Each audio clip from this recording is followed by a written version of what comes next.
Good to see you. Welcome. Welcome to people I haven't seen before. And welcome to this beautiful evening. The world turns, the seasons change, and we do our best to move with them, to grow with them, to change as conditions change. Just as everything in the garden is bursting into beautiful flower, hopefully our minds and our hearts are opening to this practice. Somebody asked me about opening the Dharma eye, what that means. What is the Dharma eye? So I wanted to talk about that tonight.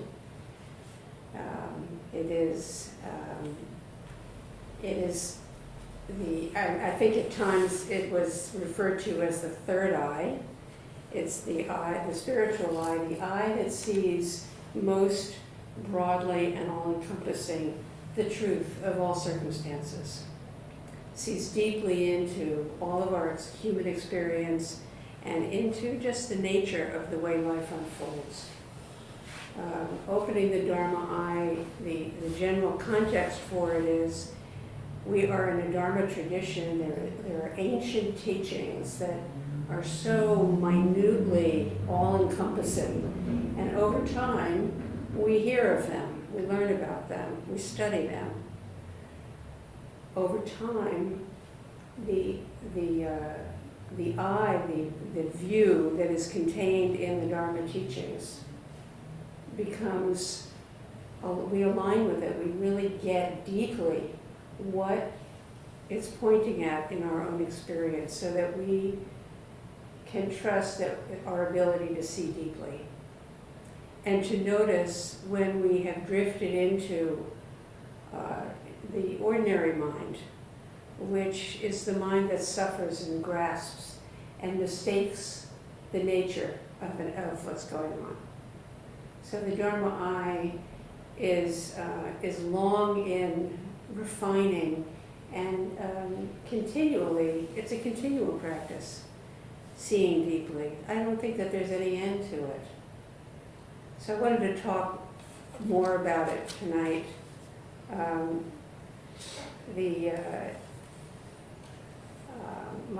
My first teacher, my first formal teacher was Robert Aitken Mushin, who was an iconoclast. He didn't have any truck with the trappings of Buddhism particularly. And he made a point not of talking about enlightenment, thinking that it was really misleading. Because a word such as that is so broad and so subject to our own subjective assumptions about what that is. So he talked instead about opening the Dharma eye. That's how he referred to this practice, that this is a practice of learning what the larger view entails and how we can cultivate that as a way to free ourselves from delusion, mistaken understanding, and to free ourselves along with all the tools of practice. You know, meditation is one, where we quiet ourselves, quiet our hearts. Another is precepts, which is a guide for how we conduct ourselves in this life, how we use our speech and recognize the power of speech, how we are very tuned into our actions and how they create causes for effects in the world, and what we engage our minds, what we indulge in mentally, that really conditions how we experience and what we express and how we affect others. And is all of this mind, body, and speech are how we suffer and how we create suffering. So if we use a word like enlightenment, it sounds like it's a thing.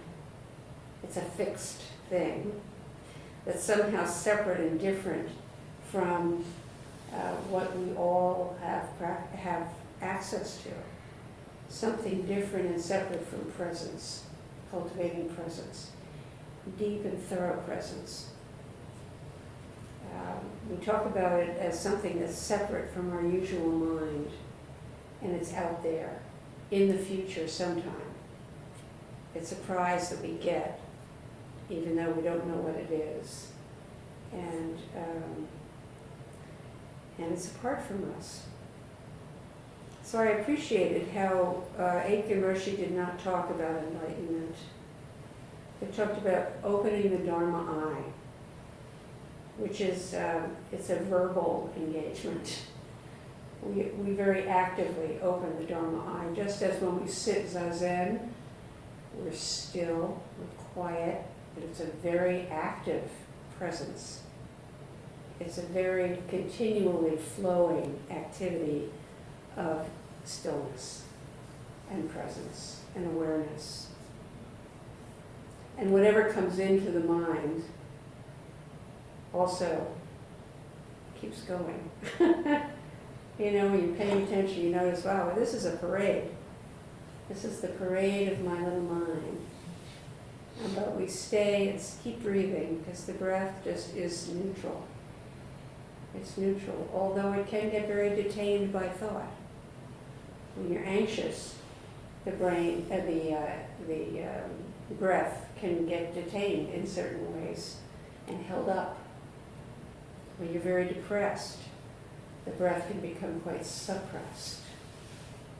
So breath and presence are intimately one and the same. No separation.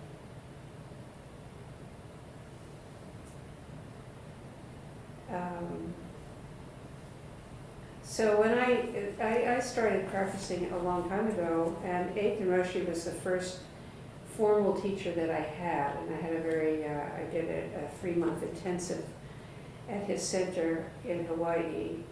And so when I was there, the instruction was to count the breath, 1 to 10.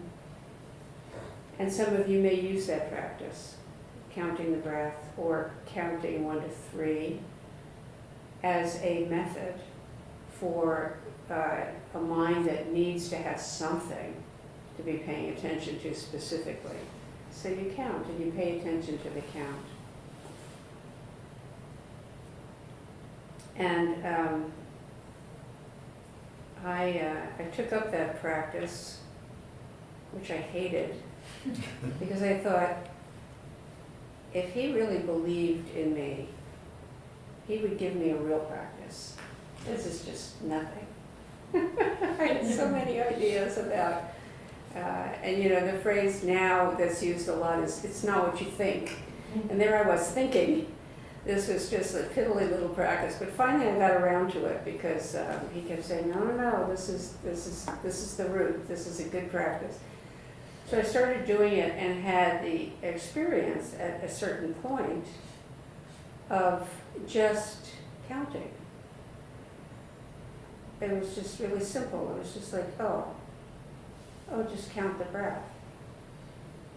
So it was a, I kind of gave up my own agenda, and I just gave in to just counting. And it was so simple and so startling and so intimate and natural. There was this like, oh yeah, I kind of recognize this. Anyway, I went in and told him about it, and he said, yeah, counting breath perception. That's what you're describing, counting breath perception. Well, I was really disappointed, because counting breath perception, you know. He didn't say, oh, you're really enlightened. I was so fixated in the language. And I think maybe many of us are. We get very fixated. The language of Dharma is very specialized. And so because it's so specialized, we can really think that we haven't discovered its meaning in a certain way. Or we don't really have access to it, or we can't really trust our own experience because this word is so different from what I'm used to.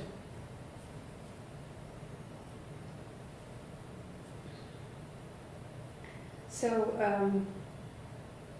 I look back at myself as this young person that I was and appreciate, first of all, my own earnestness. I was really determined to learn what this was all about.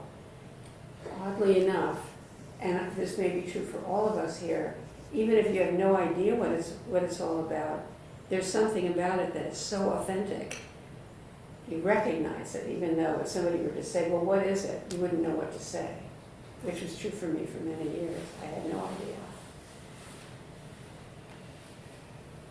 So even though I was discouraged, of course, I trusted Aitken Roshi. And because he seemed so truthful in the way that he interacted with people. There was nothing put on about him. And he was also very amused by a lot of stuff. So he seemed not burdened by anxiety. And I knew at the same time also that Aitken Roshi was a very engaged political activist, social activist. So it wasn't that he was ignoring the troubles of the world, not at all.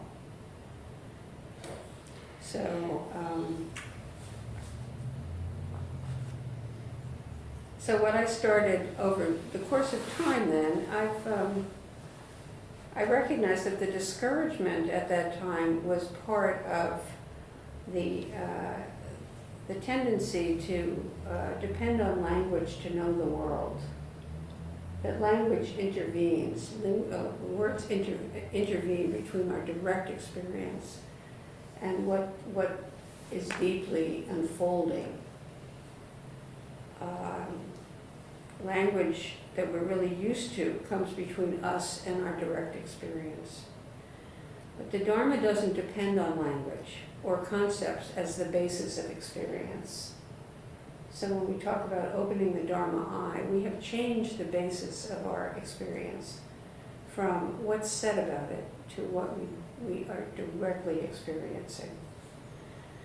Dharma practice turns the eye inward and takes on experience directly, as it is, unformulated, unmessed with, unconceptualized, expressed only in its own terms, the terms of the body, of the senses, of intuition. Nothing is apart from the true nature of this mind. We are always completely arising moment by moment, right where we are. Everything is complete. So the mind of ideas and words and concepts and how we label all have a place. They're instruments. It's instrumental. And in the hands of a poet, it's a source of great companionship and insight and delight. But words are not the entire essential truth. We can miss that. It's not just in the words. And we call this the relative truth. The truth that is temporary, is conditioned, is always changing. The nature of how everything is interdependently woven. Everything is woven together. So we have this question of, well, what are we doing in this practice? Without practice, we wander in confusion. We're always measuring and trying to figure out what's what.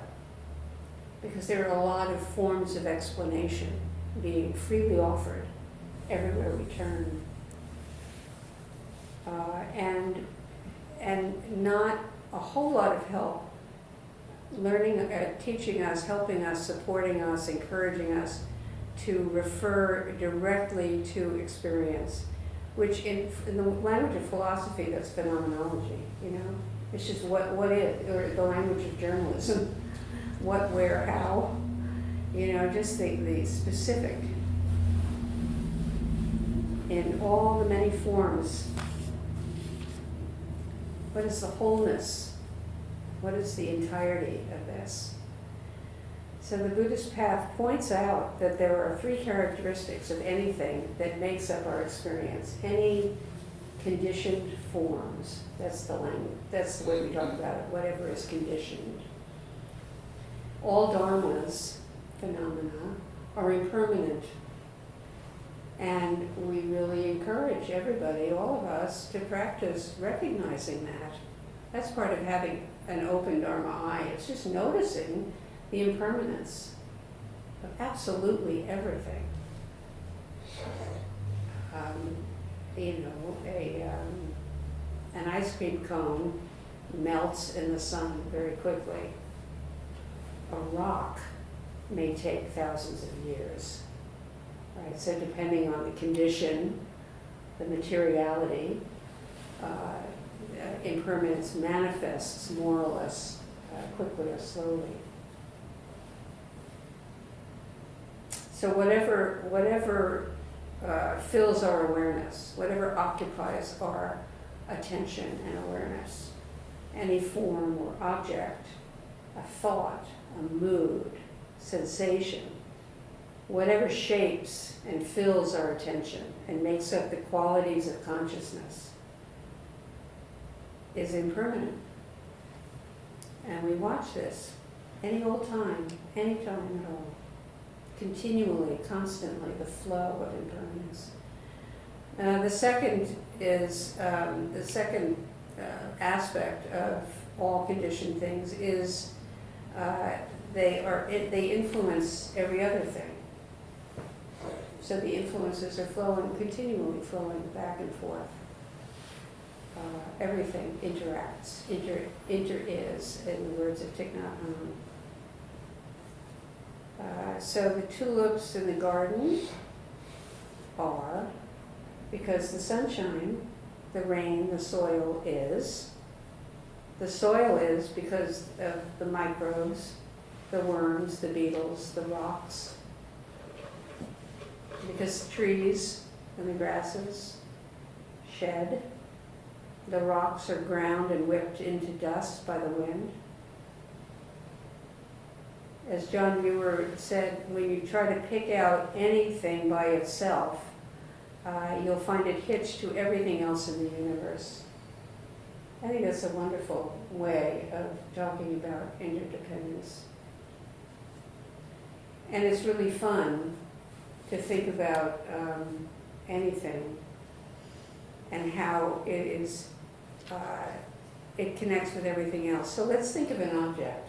Let's just do a little thing here. Somebody mention an object. Tree. Tree. Trees. Okay. So what makes up a tree? What's going on in a tree? Who lives in a tree?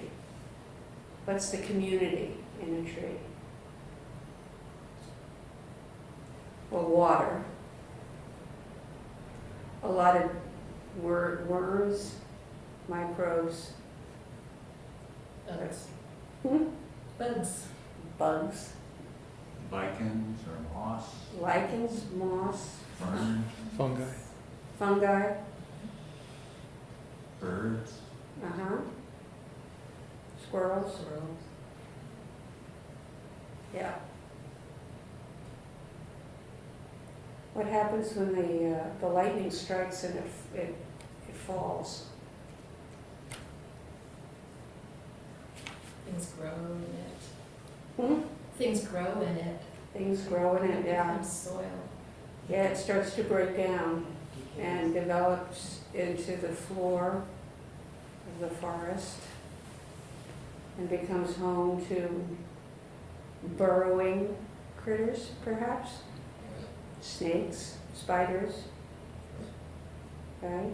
Ferns, mushrooms, they sprout.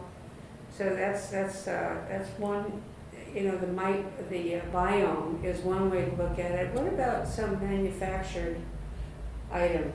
Let's look at a manufactured item. Carbon dioxide. That's elemental. What My- about something My that's... bench, Huh? my meditation bench.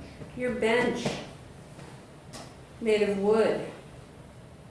Where'd you get it? From over by the wall.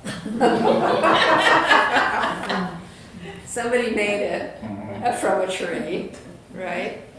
And brought it here in a car or a truck or on a bicycle. And where did those come from? They were manufactured, made out of metal, maybe rubber or some oil derivative materials, etc. You have light bulbs. I mean, the whole universe of manufacture is brought in. And who ran the machines to make it? People who were either here, in China, in where else did they make bikes? Germany, Taiwan. So it just keeps stretching out, stretching out. We start to think of any item at all. And, we can all go to our homes and appreciate. You can't even count. I mean, the number of items you have in your home, I bet, are beyond counting. Try counting every item in your home. And all of that was manufactured, either artificially or naturally. This is this great web that we can really appreciate. And it's one thing that's so heartening. I mean, the thing about Zen practice is it's really the way of great heart when you begin to appreciate this web of life that supports our life. We're all sitting on a cushion or a chair. It's serving us. It serves us in this practice. So anyway, interbeing is the second. And then the third mark of the Dharma is that there is no single unconditioned self. Nothing arises without everything else in the formulating. Hogan Roshi once said in a retreat where he was talking about this, that the private thought that most of us have is that when we look into our true self, we'll find some kind of homunculus deep within. Like in, what was that movie? I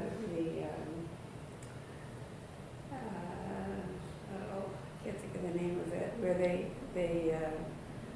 try to find never mind, I just can't think of it. But they picture a homunculus. They finally get to the source of the evil, and there, cracking it open, is a little homunculus who's in charge of everything. This isn't Men in Black? Men in Black, thank you very much.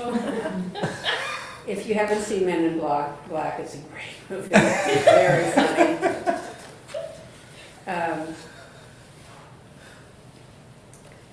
So yeah, we think that there's some kind of static me, just because, we go according to appearances. We wake up every morning and we kind of recognize ourselves. And so we are entranced into the sense of being just a self. Aiken Roshi used to say that he realized at one point when he woke, and he was like in his 70s at the time, he said, I woke up and I realized that I was peeking out from under the covers. It's the same person peeking out from under the covers that I was when I was 4 years old. And that's the self. That's the ordinary self that we all walk around with, right?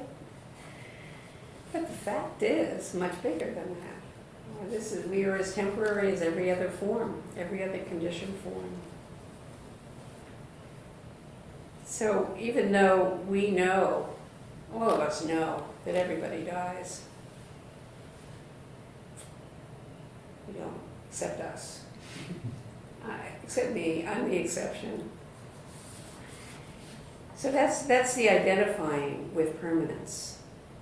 You know, and we identify with permanence, which is fine, and it's functional, but it's also incomplete. So I always come back to that this is not, that the Dharma teachings are not a critique. It doesn't come from a critical stance, but it is pointing out the incompleteness of our ordinary way of looking at the world and experiencing things. And because of this incompleteness, we are very identified with views, beliefs, that we've come to in all kinds of ways, you know, inheriting some, coming up with them ourselves, that when the world does not accord with them, we are in opposition to the world out there. And there's the source of suffering, clinging to something that is not accurately understood. So this opening the Dharma eye, as we begin to really integrate the view of all conditioned things, what the nature of all conditioned things, into how we process our experience. It's a big change, and it's a big relief. It's the basis of equanimity. When you really are seeing deeply into phenomena, you can enjoy tremendously what is lovely, and you can be very patient with what is difficult, and you can be nuanced and be willing to let things be as complicated or as hard to understand as they are. You know, we just keep looking into it. So there's another belief about all of this that a friend shared. There's a phrase called dropping body and mind, which comes up with deep meditation. We drop body and mind. It's really a description of what happens when we're very absorbed. We are not particularly aware of our body or our minds. It's just the one. So if you're playing music, if you're riding your bike, if you're painting, if you're whatever it is that is very absorbing, making love, you lose track of the separate self, and there's just the one experience, the wholeness of experience. So dropping body and mind. So she was saying, I don't want to drop body and mind. That sounds very scary to me. And the feeling is, you know, it's a literal like, ding, you disappear altogether. So I talk about that lately. I've been talking a lot about the fundamentalist view, which is that Dharma, we don't take the Dharma teachings with a fundamentalist spirit, but we take it as metaphoric. Dharma teachings are metaphoric. And then it's up to us to say, how do I recognize this particular metaphoric situation in my experience? So each of us can open our Dharma eye. It happens naturally. It's nothing we can do. Somebody said to me in Sanzen, okay, I'm ready for a kensho. And I was just, gobsmacked. I've never heard that said. Kensho is an awakening experience. Well, we're all ready to wake up. And it happens in all kinds of ways all the time when we see something clearly. Oh. And sometimes we have these big moments of like, wow, I never realized that before. And whatever the realization is, makes a huge difference. For myself, one thing I tell this story too much probably, but one of the realizations I've had that has really changed my stress level is in relation to teaching Dharma. And I was for so long, I was really kind of burdened by wanting to get it right so that I wouldn't mislead you when I was talking about Dharma. And then the realization I had was, just tell the truth. As I know it for myself, what's genuine for me. Speak from there. You know, and that's what a relief. Because that's all we do anyway. So there was this belief that was just latched on. I had latched onto this belief that kept me from relaxing into the truth. And we can all do that. When our eye is open, we can see, no matter how far along we are in our life, if we're young, if we're old, we can always see more, and it comes when we're ready, when conditions are ripe.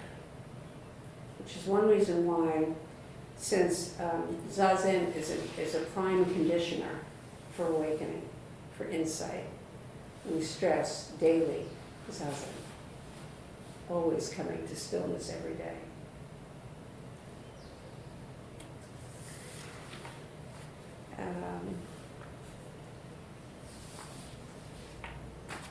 I think I'll stop there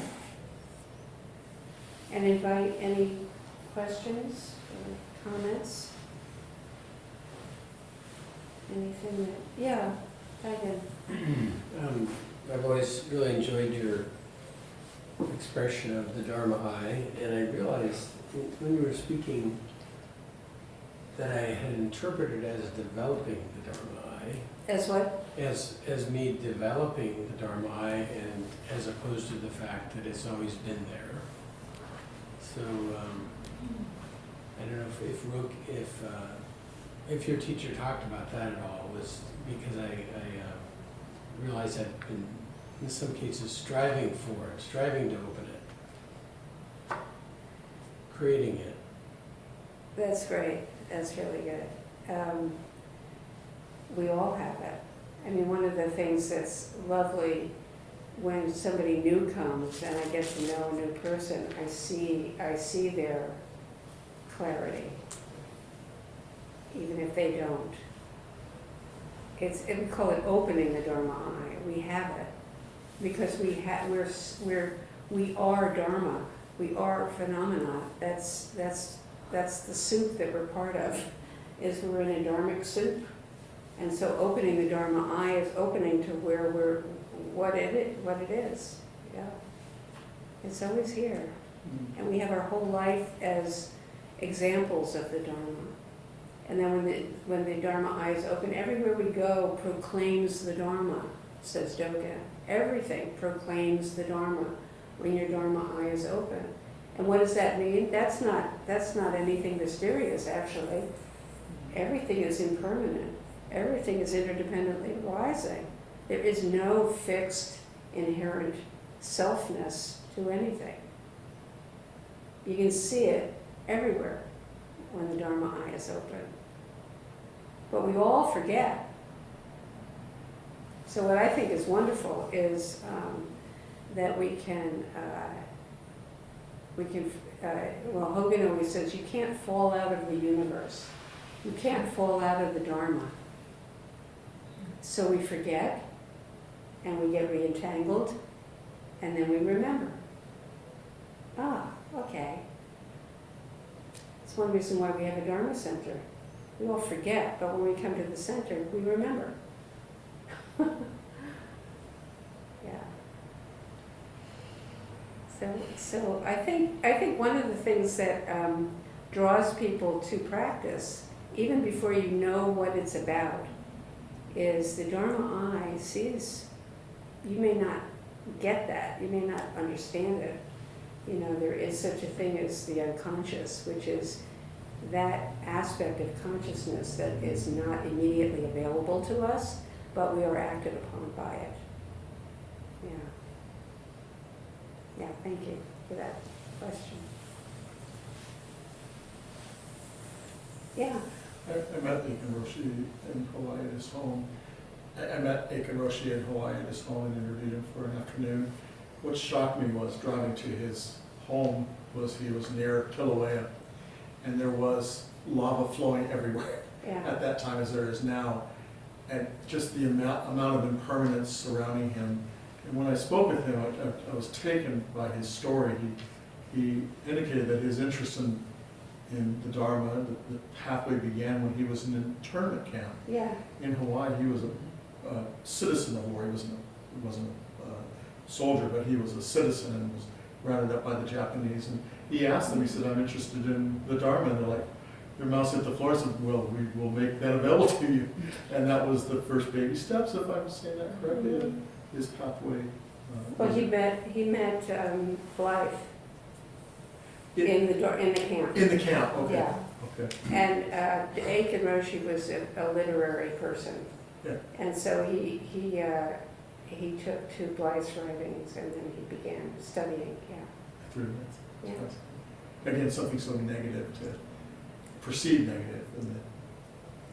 That's another aspect of this, you Yeah. know? I mean, you hear about this in a lot of different contexts, but also when your Dharma eye is open, terrible stuff happens, but you're also aware, okay, what else is happening here? Because there's always an opportunity to become even more open, even more supple, even more, the heart breaks open. And this is part of the definition of faith in this tradition, which is that we come to recognize we can trust the Dharma, we can trust our life, we can trust the completeness. And if we are not holding against the way things are, then it's better. It's better. We can bring it to people. There's a story about, the killing fields in Cambodia. Well, at the end of that war, Gudaratna, who was a very famous priest there, walked the length of the country in his robes. And people were just sobbing because he embodied the Dharma, which had not been enacted at all. I mean, they were in a hell realm altogether, societally, for a number of years. And then he walked through reminding them that there is more. There's more than just the suffering that has happened. And it was kind of the beginning of a healing there, such as it is. One more, and then anybody else? Thank you so much for listening. Please turn to page 5.